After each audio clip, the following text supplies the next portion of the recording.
Mr. Speaker, the worst failure of this Prime Minister this year is the promise to balance the budget. The promise was made, but the Parliamentary Budget Officer tabled a report which forecast the deficit to $28 billion. Why did the Prime Minister mislead Canadians about balancing the budget? The Right Honourable Prime Minister. Mr. Speaker, our commitment in 2015 was to create economic growth to benefit the middle class and those working hard to join it. That's exactly what we delivered by reducing taxes for the middle class, by increasing taxes on the 1% wealthiest Canadians. We brought in the Canada Child Benefit, which helped 9 families out of 10, and which helped lift 300,000 children out of poverty. We know there's still a lot of work to be done. Infrastructure investment, the fight against poverty, investing in our seniors and youth. We will continue. The Honourable Leader of the Opposition. Canadians had a choice, and Canadians voted for a balanced budget. That was the promise that this Prime Minister ran on. And now we find out that his temporary and tiny deficits are now massive and permanent. They're not $10 billion, they're not $15 billion, not 20, not 25. The Parliamentary Budget Officer says they could grow to as high as $30 billion. Deficits today mean higher taxes tomorrow. Will the Prime Minister tell Canadians in what year the budget will be balanced? Prime Minister. Mr. Speaker, one of the first things we discovered when we came to office in 2015 was that the Conservatives' phony balancing of the budget actually hurt Canadians. It hurt our veterans. It hurt our public service. It cut in Canadian border services and police services. They cut services that Canadians needed right across the country in order to present a phony budget balance just in time for the election. Well, we made a different choice, Mr. Speaker, to invest in Canadians. And what has that delivered? The lowest unemployment rate in 40 years and 800,000 new jobs in the past 3 years. Honourable Leader of the Opposition. Well, Mr. Speaker, the Prime Minister needs to stop saying falsehoods about our record and start telling the truth about his record.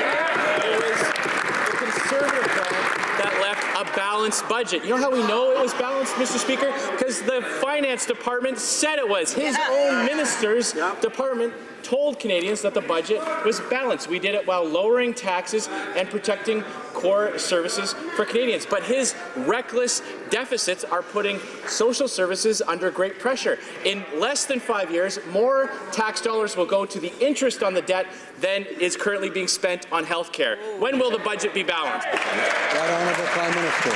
Mr. Speaker, the member opposite wants to talk about the facts. The Conservatives under Stephen Harper had the lowest growth rate in Canadian history since the depths of the Great Depression. They added $150 billion to our national debt with stubbornly low growth to show for it.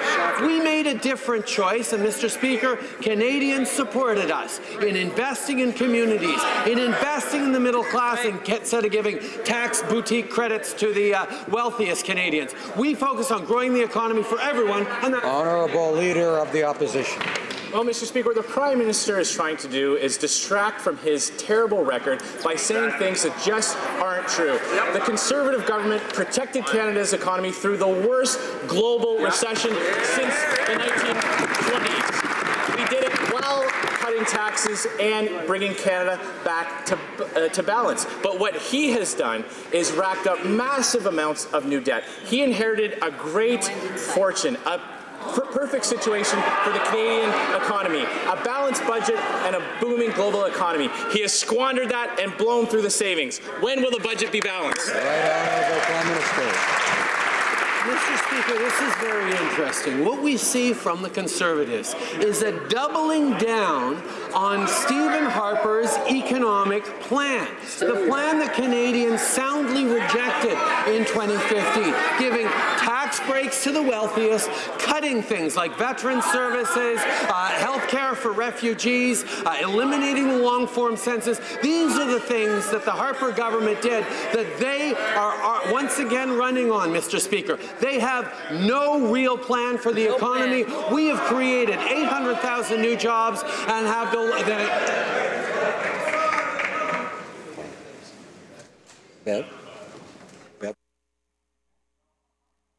Honourable Leader of the Opposition.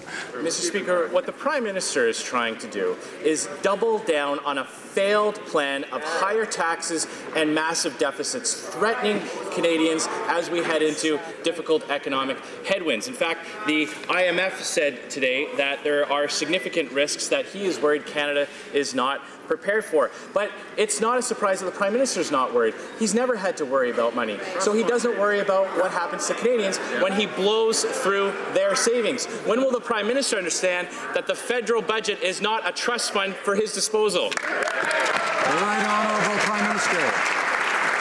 Mr. Speaker, what the Conservatives didn't understand, and what they obviously failed to understand, is you cannot grow the Canadian economy through cuts to services, through cuts to Canadians. You need to invest in Canadians. You need to invest in the middle class and those working hard to join it. You need to invest in infrastructure in their communities. You need to invest in science and research. You need to invest in our young people. And that, Mr. Speaker, is exactly what we've done. And that is how we've created 800,000 new jobs over the past years and have the lowest unemployment in... The honourable member, order please. L'honorable député de Rimouski-Neigette, Mascota-Lébert. The honourable member. Mr. Speaker, 2 years after the Panama Papers scandal, governments around the world have recouped over $700 million in fines and back taxes as a result of investigations. In Canada, zero. Just as an example, since 2016, the Australian Tax Office has recouped more than $48 million. In Canada, zero. When you're not a rich Canadian, you're presumed guilty until you can prove you're innocent, and the CRA goes after you with all guns blazing. If you're a wealthy Canadian, you're innocent until proven guilty, and you're treated with kids' gloves. Once again, the Prime Minister, why this double standard? Right Honourable Prime Minister. Mr. Speaker, I appreciate the opportunity to set the record straight. We have made investments of over $1 billion to give the Canada Revenue Agency the resources needed to crack down on tax evasion and aggressive tax avoidance. On the Panama Papers specifically, the CRA has identified over 3,000 offshore entities with over 2,600 beneficial owners that have some link to Canada, of which the CRA has risk assessed over 80%. I can confirm that there are several criminal investigations underway regarding the Panama Papers, which, as my colleague knows, can be complex and require months or years to complete. L'honorable député de Rimouski-Neigette, Mascota-Lébert. countries have investigations which are yielding results. I'd like to remind the Prime Minister that the Auditor General does not know how the agency spent that money. Less well-off Canadians are intimidated, but those who are wealthy are treated with kid gloves. It's been 2 years that the agency is investigating and can't even process 3,000 cases related to the Panama Papers, but it's going after 300,000 Canadians who receive social benefits. So why is this government engaging in a double standard, letting the rich get off easy, going after those who are less well off? Mr. Speaker, we've invested over $1 billion into the Canada Revenue Agency, the resources it needs to go after tax cheats. As far as the Panama Papers are concerned, the agency has identified over 3,000 foreign entities and their beneficial owners who are operating in Canada. The agency has been assessing the risk for 80% of these cases, and I can confirm that several criminal investigations are ongoing with regard to the Panama Papers. They're complex and take time. The member for Drummond. Mr. Speaker, based on a report which looked at how countries have performed in terms of climate change, which was made public on Monday at COP24, Canada ranked 54th out of 60. That's shameful. Where is the leadership promised by the Liberals? We can't wait to act in 2050. We have to act now. Experts have recommended that the Liberals implement accountability and transparency mechanisms like those proposed by my colleague for Edmonton, Strathcona. Will the Liberals listen to the expert or to rich polluters? The Right Honourable Prime Minister. Mr. Speaker, the government understands just how important it is to act to protect the environment while creating economic growth, and that is why we have put a price on pollution across the country. We know that putting a meilleure façon de réduire nos émissions de gaz à effet de serre et aussi d'assurer que les familles vont pouvoir s'adapter à ce changement et prospérer pendant cette période de transformation de notre économie. Nous savons que c'est important de lutter contre les changements climatiques pour l'avenir de nos enfants. Nous allons le faire de la bonne façon. Mr. Speaker, Canadians are growing increasingly fearful of reports that impacts of climate change are worsening, even beyond what scientists predicted. Pressure is mounting on this government to institute measures to make them more transparent and accountable for the decisions on climate change. The United Kingdom, Germany, Sweden, Denmark, Finland have long ago instituted effective measures to make this happen. Merely appointing yet another hand-picked advisory body just doesn't cut it. Will this Prime Minister support my motion M204 to legally enact binding greenhouse gas targets, a duty to act, and measures to ensure improved accountability and transparency for federal act? The Right Honourable Prime Minister. Mr. Speaker, we're working to reduce emissions across the Canadian economy to create jobs and meet our international commitments. Our actions include pricing pollution right across the country, accelerating the phase-out of traditional coal power, making historic investments in cleaner infrastructure like public transit and charging stations for electric vehicles, adopting regulations to cut methane emissions from oil and gas by 40 to 45% by 2025, and more. As Canadians know, there is no more choice to be made. We are both protecting the environment and growing the middle class. Excellent. The Honourable Leader of the Opposition. Mr. Speaker, the Prime Minister has often boasted about inheriting a great family fortune. He's never had to worry about the cost of living, so it's no wonder that he doesn't worry when his policies drive up the cost for Canadians. His tax on gas, on home heating and groceries will hurt seniors, suburban moms and small businesses. And worse, government documents now show that by the year 2022, the carbon tax will have to be 6 times higher than Liberals now admit, driving up gas prices another whopping 70 cents a litre and home heating by another $1,000 a year. So, what is the full and final price of the Liberal carbon tax? Honourable Prime Minister. Mr. Speaker, we have put forward a strong and robust plan to address climate change and to support Canadians through this transition. We have a plan, and it's perfectly okay, obviously, for people to ask questions or to criticize or to suggest improvements. What is not correct, Mr. Speaker, is to not recognize that the Conservatives have no plan to fight climate change. They have no idea how to fight climate change and prepare our economy for the future, to create the jobs of the future. They don't see it to be as a priority, and Mr. Speaker, that's where they're wrong. Canadians know, from wildfires to floods to droughts right across the country, we need to act on climate change, and they are not. The Honourable Leader of the Opposition. Mr. Speaker, it's the Liberal government that doesn't have a plan to reduce emissions in Canada. All their plan is a tax grab. The reason why we know it won't reduce emissions is because they've given a massive exemption to the largest emitters in Canada. The full cost of the carbon tax will fall to hardworking Canadian families, commuters, soccer moms, and small businesses. And worse yet, we know now that the carbon tax will be higher in the future. So, will the Prime Minister tell us what is the full and final price for the Liberal carbon tax? Honourable Prime Minister. Again, Mr. Speaker, if you'll notice, you'll see that the Conservatives do not want to address the question of what their alternative is, how they are going to fight climate change. We've been very clear. We're going to put a price on pollution. We're accelerating the phase-out of traditional coal power. We're making historic investments in cleaner infrastructure. We're adopting regulations to cut methane emissions. We are moving forward in a way that is going to support families and protect them for the future, where the Conservatives have no plan at all, Mr. Speaker, and that's unacceptable.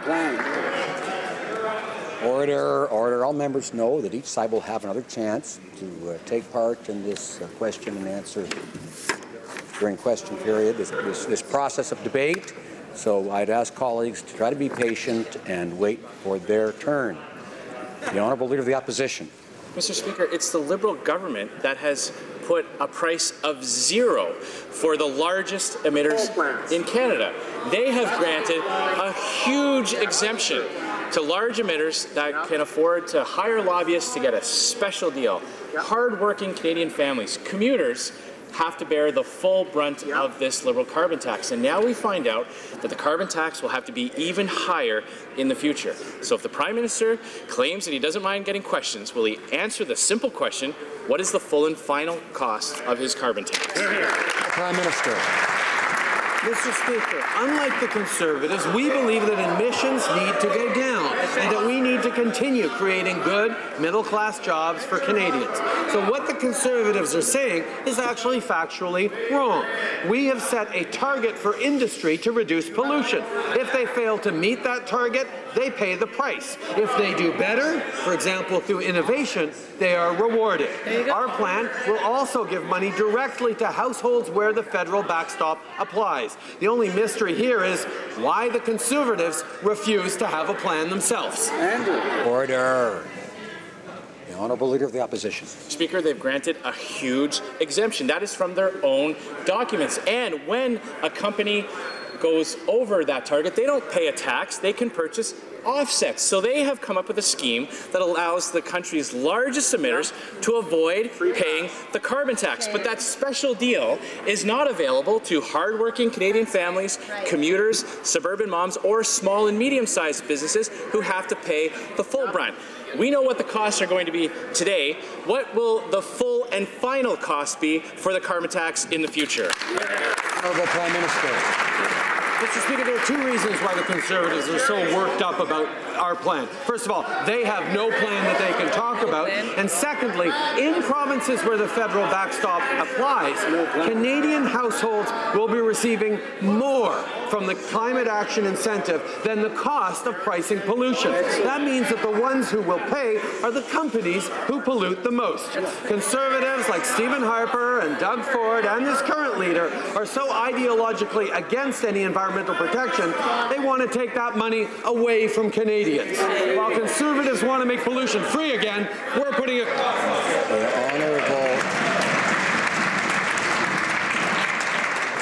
The Honourable Leader of the Opposition. It's this government's plan that makes emissions free for the largest emitters, and Conservatives are ideologically opposed to a tax that raises the cost of living for Canadians. That will be the choice in the next election, Mr. Speaker. Now, this Prime Minister has failed in so many areas, but there's one file that he is succeeding in. He went around the world and bragged about his plan to phase out Canada's energy sector. And sad to say, it's working. He's chased out new pipeline proponents. He's bringing in a bill that will ensure that no future pipeline gets built. Will the Prime Minister do the right thing and scrap Bill C-69? Honourable Prime Minister. Mr. Speaker, when the Conservatives talk about scrapping Bill 69, which is focused on giving tighter timelines, a single project, single evaluation, and respond to the concerns of industry, when they talk about scrapping Bill C-69, they actually mean let's go back to SIA 2012 that Harper put forward.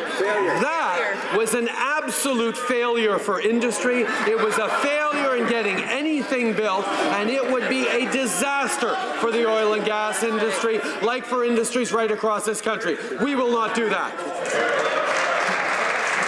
The Honourable Leader of the Opposition. Mr. Speaker, what the Prime Minister is trying to do is try to convince Canadians that his reckless actions haven't had an impact on the energy sector. But here's the reality. Under the Conservative government, 4 major pipeline projects were built by private sector dollars, increasing our capacity to ship our energy to markets by over 1 million barrels a day. There were 3 pipeline projects on the book when he took over. 2 are completely dead, and 1 is on a lifeline with no plan to move it forward. So, will the Prime Minister do the right thing and scrap his No More Pipeline bill? Right Honourable Prime Minister.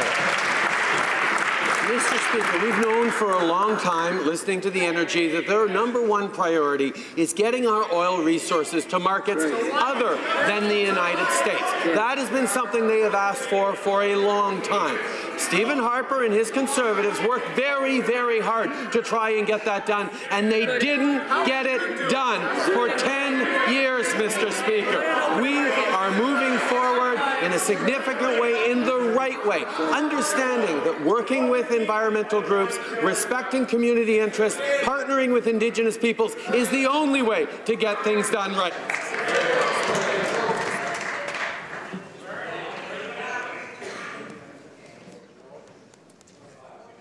L'honorable député de The Jonquière. honourable member for Jonquière.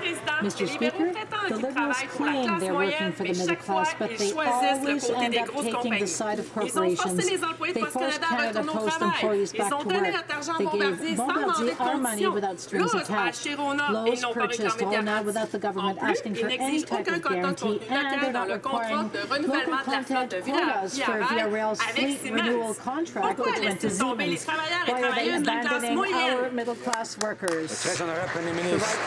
Monsieur le Président, notre gouvernement livre un système de transport ferroviaire sécuritaire, efficace et fiable pour passagers au Canada. Notre investissement aujourd'hui fournira à des millions de passagers des nouveaux trains qui offriront plus d'espace pour les gens à mobilité réduite. Ils seront équipés avec la technologie la plus récente qui réduira l'empreinte écologique des voyages. Contrairement au gouvernement précédent, nous avons eu le meilleur contrat possible afin de fournir aux Canadiens des trains modernes, plus accessibles et de haute qualité. In 2015, Liberals masqueraded as progressives, trying to convince Labour they cared. While GM has decided to close their plant in Oshawa, Liberals are nowhere to be seen in the fight to keep these jobs in Canada. When postal workers were fighting for better working conditions, Liberals, like Conservatives before them, legislated them back to work. And the Liberals did nothing to remove Trump's steel and aluminum tariffs, which are costing jobs. 2018 has been defined by Liberals betraying Canadian workers. Why won't the Liberals admit what Canadians see clearly? This government has never had their backs. Prime Minister. Mr. Speaker, from the very beginning, this government has worked in partnership with organized labour in this country. Right. So among the very first things we did was eliminate 525 and 377, the anti-union bills that Conservatives had put forward. We then continue to work with labour, making sure that we get to the bargaining table between labour and employers, and we've demonstrated that the tripartite working model works very well. Right. We know that we're not always going to agree on everything with organized labour, but we do know that basing everything on a respectful approach that values the contributions of labour and the strength of the middle class of this country is the way to do it. The honourable leader of the opposition. Monsieur le Président, selon le directeur parlementaire du budget, l'échec du Premier ministre à la frontière coûtera plus d'1 milliard. Et les provinces touchées envoient maintenant des factures au Premier ministre. Quand le Premier ministre va-t-il comprendre que la seule façon d'arrêter de payer les factures qui dépassent le milliard de dollars, c'est enfin fermer les brèches dans l'entente sur les tiers pays sourds. Nous travaillons avec les États-Unis, nous travaillons avec nos partenaires provinciaux pour s'assurer que notre système d'immigration continue à être ferme et fiable. Nous savons que oui, des arrivants irréguliers, des demandeurs d'asile posent un défi au système, mais en même temps, nous pouvons rassurer les Canadiens qu'en matière de sécurité, toutes les vérifications sont faites. En matière d'application de notre système d'immigration dans son intégralité, nous sommes en train de le faire. Nous comprenons que c'est une situation complexe, mais nous travaillons avec les provinces et avec nos partenaires. Monsieur le Président, non seulement la crise créée par le Premier ministre coûtera plus d'1 milliard, mais on apprend ce matin que des compensations ont dû être offertes aux résidents près du chemin Roxham. C'est une autre étape dans cette crise qui a vu les installations de la côte devenir permanentes et les provinces se mettre à envoyer des factures. Le Premier ministre doit cesser de faire payer les autres pour ses échecs. Va-t-il enfin régler cette crise? Nous veillons à ce que notre système d'immigration demeure juste et fasse preuve de compassion, tout en assurant l'intégrité de notre frontière et la sécurité de nos communautés. Nous investissons 173 millions de dollars pour la sécurité frontalière et pour accélérer le traitement des demandes d'asile. Les conservateurs, eux, ont réduit le budget de l'agence de 390 millions de dollars, coupé les soins de santé offerts aux réfugiés et maintenant veulent que le Canada ignore les lois internationales. Nous continuerons d'appliquer les lois canadiennes et de respecter nos obligations internationales. Mr. Speaker, he claims that Canada's immigration system should be compassionate and fair. There's nothing fair about crossing through an illegal border crossing from a safe part of upstate New York into Canada, jumping the queue, skipping the line, and forcing others to wait longer because more and more resources have to go to those coming into Canada illegally. That is the legacy that this Prime Minister caused with his irresponsible tweet. And literally, they have done nothing to stop the problem. Instead of just adding up the costs, will they finally do something to stop the crossings themselves? The Right Honourable Prime Minister. Mr. Speaker, we are ensuring that our immigration system remains fair and compassionate, all the while ensuring the integrity of our border and the security of our communities. We will continue to ensure that Canadian law is applied and that our international obligations are respected. I will also highlight, Mr. Speaker, in this, the last opportunity for PMQs in this House. It's a pleasure to be taking questions from everyone, not just the Leader of the Opposition, Mr. Speaker.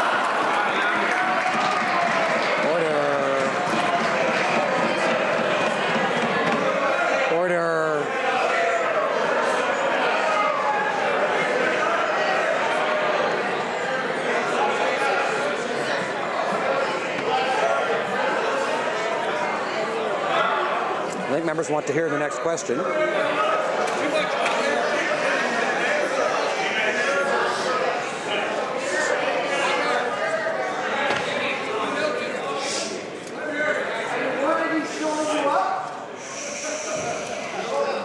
Order. The Honourable Leader of the Opposition. I have good news for the Prime Minister, Mr. Speaker. After the 2019 election, he won't have to answer questions he doesn't like in this House.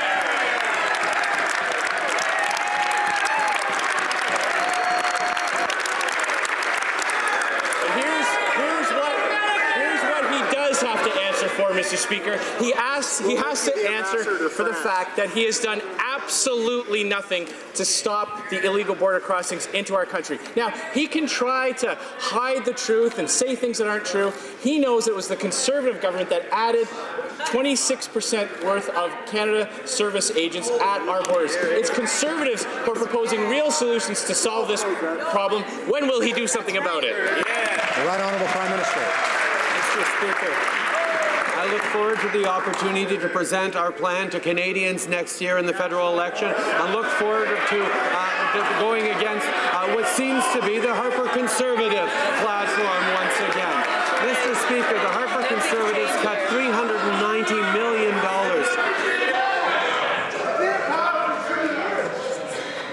Order. Far too much noise.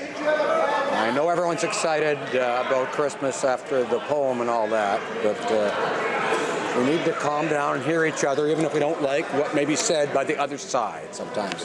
The Honourable Prime Minister has the floor. Mr. Speaker, I suggest you give them a little indulgence. They all want an opportunity to ask questions and make comments, Mr. Speaker, on this last day of Prime Minister question period in this House of Commons. Mr. Speaker, we're going to continue to stand up for Canadians and ensure that things move forward properly. That's something we've committed to Canadians.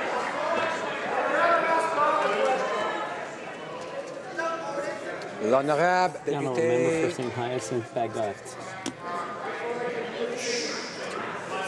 Alors, l'honorable député de Saint-Hyacinthe-Bagotte. Monsieur le Président, le gouvernement libéral a multiplié les engagements vers les Premières Nations et promis des milliards en infrastructures pour améliorer leurs conditions de vie.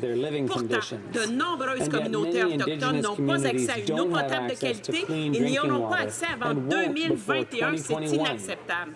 Ça fait 25 ans que certaines communautés font bouillir leur eau et on leur demande d'attendre encore 3 ans. Ben voyons donc, c'est leur responsabilité, alors vont-ils agir maintenant? Oui, Monsieur le Président, nous agissons maintenant. Nous reconnaissons à quel point le manque d'eau potable sur les réserves à travers le pays est inacceptable. C'est pourquoi nous nous sommes engagés d'éliminer toutes les avis d'ébullition à travers le pays avant 2021. Et nous allons le faire. Nous avons éliminé 73 avis d'ébullition à long terme. Nous savons qu'il y a encore du travail à faire, mais nous sommes en train de faire et nous allons accomplir cette promesse, Monsieur le Président. Honourable member for Disnethi, Mississippi, Churchill River. The Prime Minister should be ashamed of himself for saying that. Mr. Speaker, with the closure of STC in Saskatchewan, people with disabilities in northern Saskatchewan are being left in the dark by the Liberals. People like Gary Tinker from Pinehouse, Saskatchewan are forced to hitchhike across the province to get to appointments, to see their families, or just to live a normal life. People with disabilities can't wait until after the election. What are the Liberals waiting for to help Northerners like Gary and restore the bus service? Well, Prime Minister. Mr. Speaker, we were extremely concerned with the decision by Greyhound to suspend bus service across parts of the north and the west. And that's why we've been working with local communities, why we've been working with other providers to ensure that there are alternatives in place, Mr. Speaker. We have created programs in partnering and allowing Indigenous communities to step up. We recognize this situation is difficult on top of an already difficult situation. That's why we're working in partnership with Indigenous communities to solve this problem, and I thank the member opposite for her question and for her work on this file. The honourable member from Malpeque.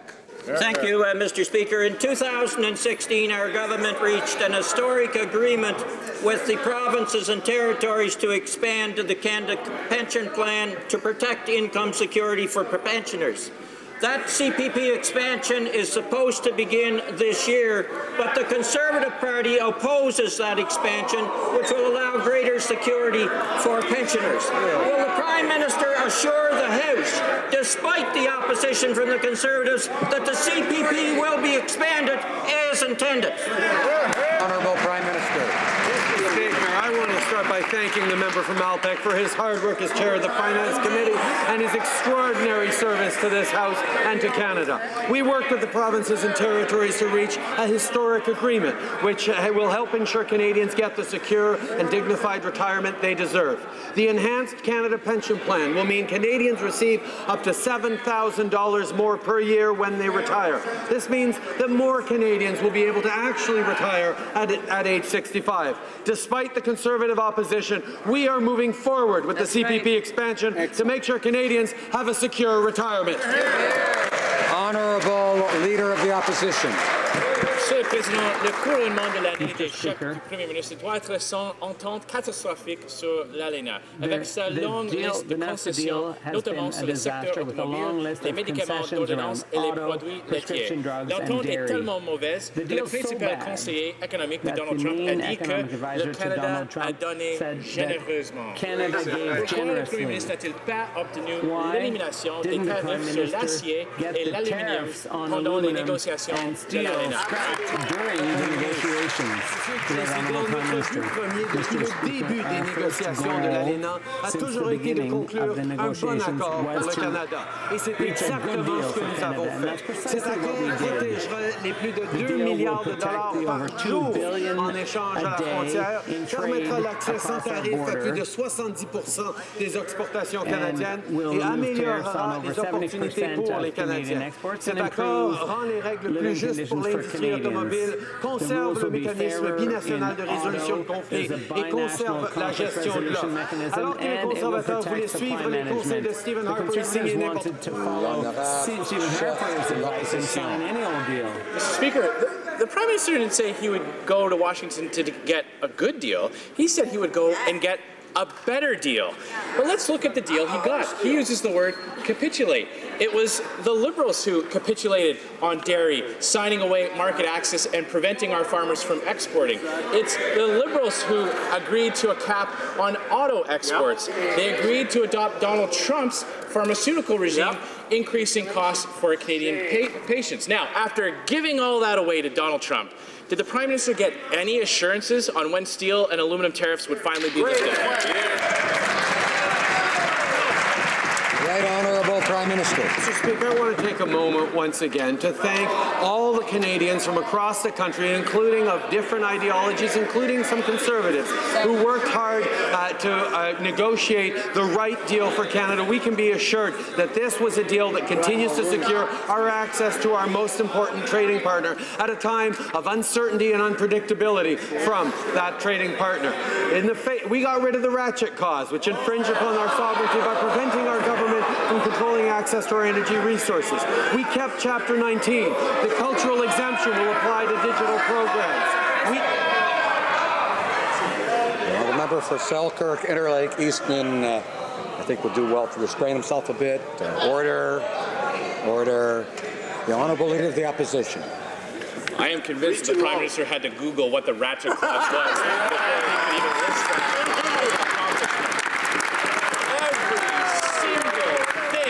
That this Prime Minister points to as a victory was something that a previous Conservative government already got for Canadians. But he had one bargaining chip left, Mr. Speaker. He told Donald Trump that if he didn't get rid of tariffs, there would be no photo op.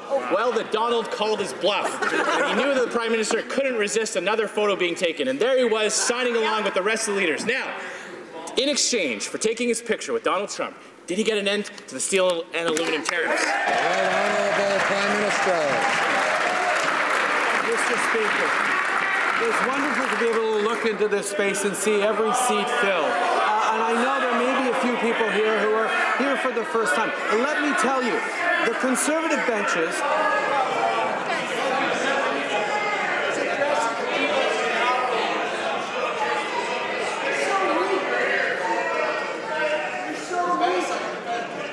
How many more sleeps? Order. Order. Members may not like what they hear on the other side, or, well, whether their own side or not, it's up to them, but we have to listen to others in our democracy. Whether we like it or not, we do that. The Right Honourable Prime Minister has the floor. Mr. Speaker, allow me to express that the Conservative Party is usually a lot more quiet than this. They're usually a lot more respectful. But on this, the very last day of a Wednesday question period in the House, I think they all want to be heard. That is the problem. Mr. Speaker, will the Leader of the Opposition allow some of his fellow members to ask questions of the Prime Minister? Apparently not.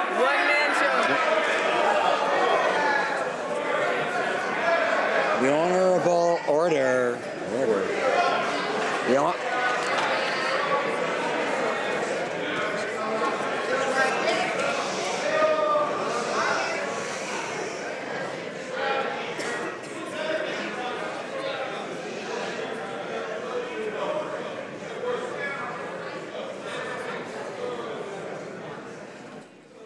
The Honourable Leader of the Opposition. Well, Mr. Speaker and ladies and gentlemen, this is what happens when a Prime Minister doesn't like the questions, when he has to answer for his failed record on carbon taxes, on deficits, on signing away concession after concession to Donald Trump without anything in return. He starts to ask for someone else to ask him a question. Well, don't worry, Mr. Speaker, through you. The Prime Minister needn't worry for too long, because come 2019, Mr. Speaker, Canadians will send someone into that chair who isn't afraid of the tough questions and actually puts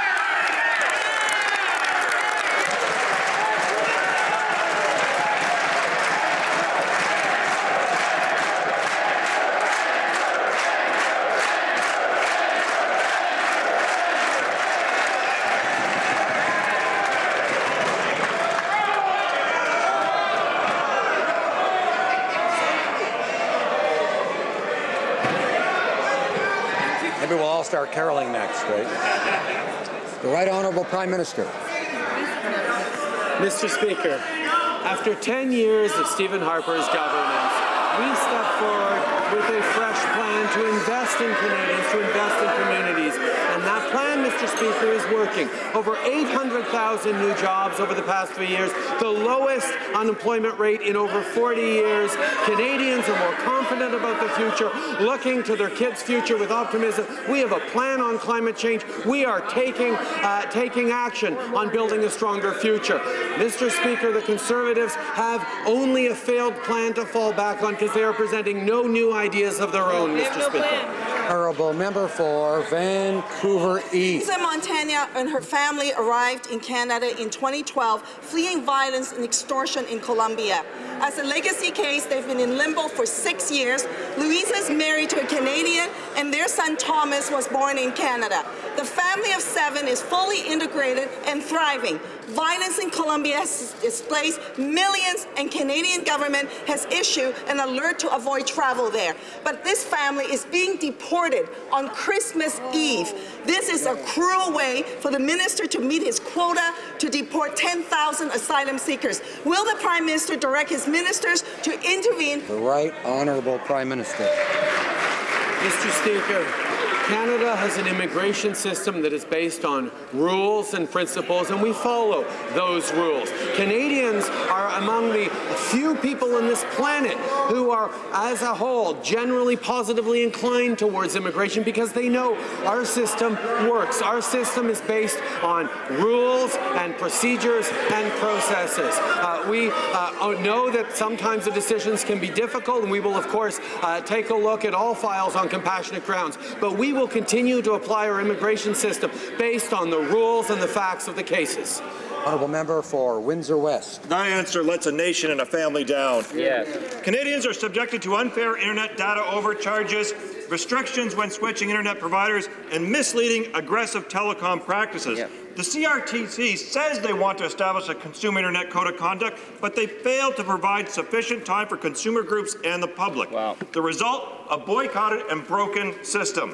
Consumer groups have been clear. They want an extension so they can participate. Why is the Prime Minister allowing the CRTC to make up a toothless code of conduct for consumers in Canada? Honourable Prime Minister. Mr. Speaker, we're proud of the work we're doing with the CRTC to ensure that our digital programming and our protection of our airwaves keeps pace with the transformations of our economy. We recognize there are more and more need for data and for proper access to broadband. That is something that we're continuing to invest in across the country and work with the CRTC on. Although it's odd to see the NDP complaining about this when they're the ones who want to impose extra taxes on internet usage for Canadians. Honourable Leader of the Opposition. Monsieur le Président, le nouveau gouvernement du Québec a pris une série de décisions suite à son élection dans différents secteurs. Des décisions pour lesquelles elle a reçu un mandat clair de la population. Et quelle est la réaction habituelle du Premier ministre pour chaque enjeu? Il critique les décisions provinciales et tente de donner des leçons à Québec. Quand le Premier ministre va-t-il comprendre qu'il y a des champs de compétences au Canada et que Québec est tout à fait libre d'occuper les siens sans se faire constamment critiquer par ce Premier ministre centralisateur. J'ai été très content de m'asseoir pour la 5e fois avec les premiers ministres des provinces et des territoires la semaine passée pour avoir des conversations franches sur comment on va continuer à travailler ensemble. C'est quelque chose que Stephen Harper refusait de faire pendant les dernières années de ses mandats parce qu'il ne voulait pas parler aux provinces. Moi, je crois dans la collaboration, dans la coopération, et je peux souligner que le travail que nous faisons avec la province du Québec va très, très bien. Nous respectons énormément leurs perspectives et nous allons travailler avec eux pour améliorer le sort des Québécois et de tous les Canadiens. Monsieur le Président, ce n'est pas une question d'avoir des réunions avec des provinces, c'est une question de respecter les provinces.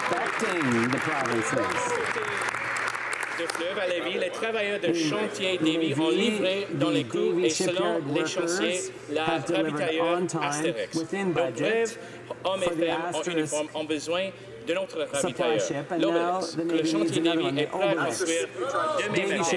Le Premier ministre doit arrêter de jouer à des jeux politiques et octroyer avant Noël ce contrat au chantier Lévis. Qu'attend-il pour le faire? Je peux croire que le député en face vient de me demander d'arrêter de jouer à la politique dans cette question-là, parce que c'est lui qui joue à la petite politique. Les forces armées ont fait une analyse. Ils n'ont pas besoin de l'Obélix. Et que lui suggère qu'on devrait quand même l'acheter, ce n'est que de la politique de base de la pire façon. Nous prenons nos décisions basées sur les faits. Nous reconnaissons la qualité du travail fait par Lévis. Nous travaillons avec eux pour leur donner plus d'emplois. Mais nous n'allons pas inventer des contrats pour des raisons politiques, Monsieur le Président.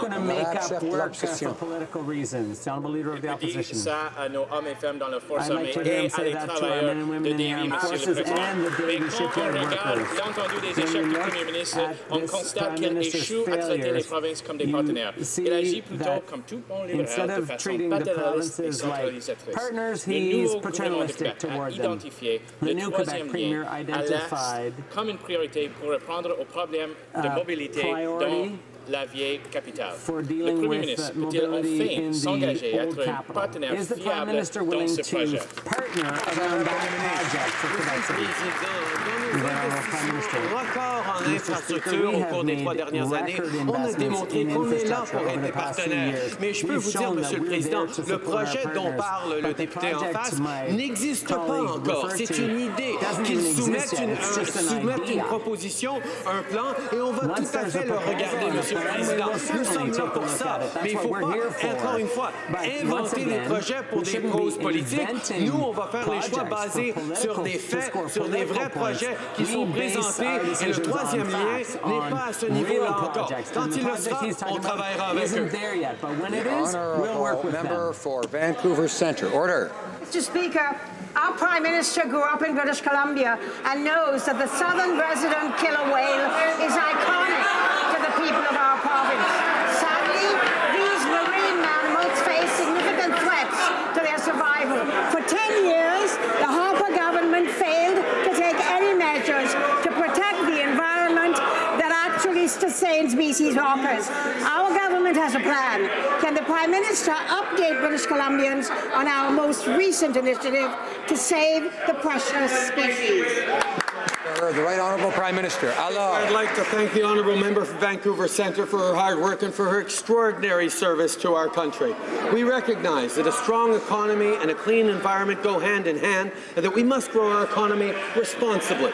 Canadians and marine mammals have waited long enough during the 10 long years of Harper Conservative inaction.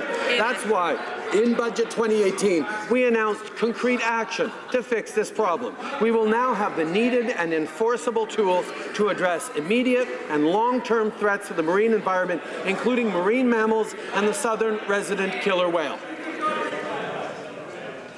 The Honourable Leader of the Opposition. Mr. Speaker, another massive failure for this Liberal government under this Prime Minister has been the ethics file. This is the only Prime Minister in Canadian history to have been found guilty of breaking ethics laws, and several other members of his team followed suit. The Finance Minister conveniently forgot about a villa in France, and other ministers have been found guilty of breaking rules. Now there's a massive investigation with a big cloud of suspicion around a former Liberal MP and a Liberal cabinet minister. So can the Prime Minister tell us exactly how many more Liberals are currently being investigated by the RCMP or other police?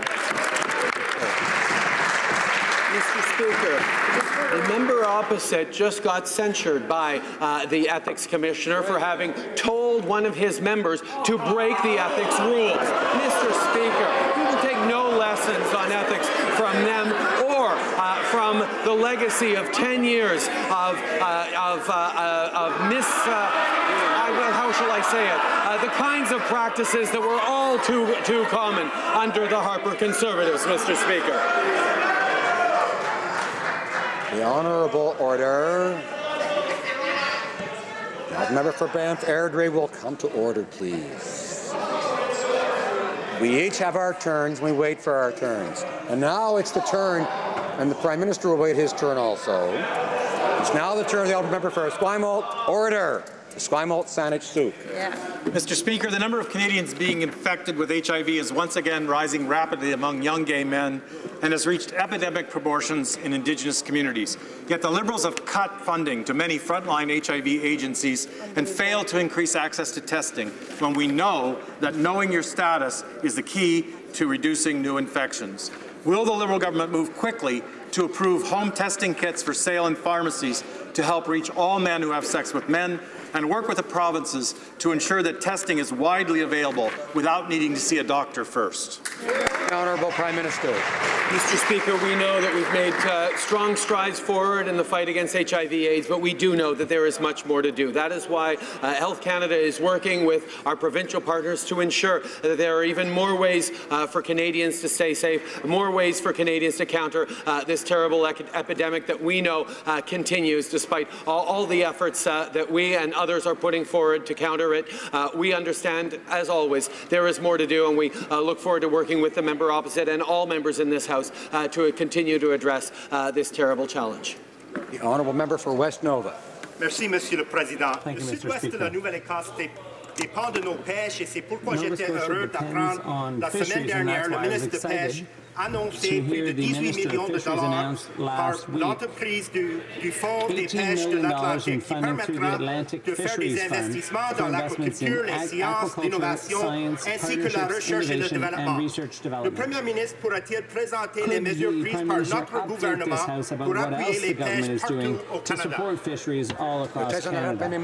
Je remercie le député de Nova West pour son travail au sein du comité des pêches et pour l'excellent travail qu'il accomplit pour sa circonscription. En fait, notre investissement de 325 millions de dollars pour le Fonds des pêches permettra d'appuyer de nombreux projets partout dans la région. Nous avons aussi annoncé un fonds d'innovation et de rétablissement du saumon en Colombie-Britannique de 100 millions de dollars. Au Québec, nous investissons 30 millions de dollars pour soutenir le secteur des poissons et fruits de mer de la province. Nous soutenons nos régions côtières, Monsieur le Président. Thank you, Mr. Speaker. And before I ask my question, I just want to take this opportunity as the last question period on a Wednesday of Prime Minister's Questions to wish the Prime Minister the very best on a personal basis for him and his family. I hope all parliamentarians and all party members enjoy some time with their friends and family and connect with their constituents. And in the spirit of giving, Mr. Speaker, I have given the Prime Minister 23 opportunities to answer simple and straightforward questions. I have one more gift for the Prime Minister. I'm going to give him one final chance to tell Canadians in what year the budget will be balanced.